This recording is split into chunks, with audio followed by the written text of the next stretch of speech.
Hey guys, how's it going? My name is Adam. Today I'm going to show you how to create Payoneer account. So first of all, go ahead to your App Store or Google Play. And what I'm going to do here, I'm going to just go ahead into downloading or updating by clicking the search button at the bottom right corner, and you're going to just type right here, Payoneer, right? And you're going to just download the app or update the app to the latest version so you can get access to all the new features.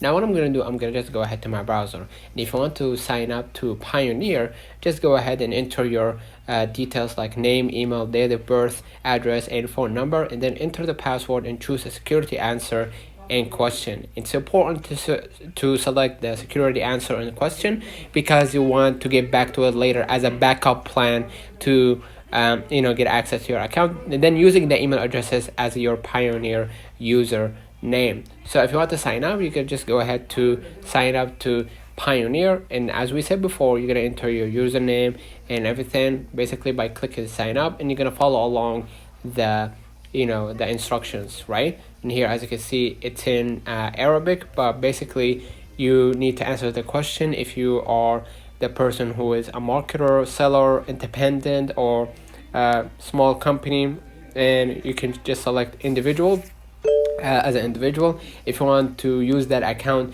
to send and receive money between family and friends, or if you want to order a card, which is feature available on Payoneer, you gotta just follow along the on-screen instructions and you gotta set up your new account. Let me know in the comments if this video helped you. Don't forget to like and subscribe. Thank you for watching.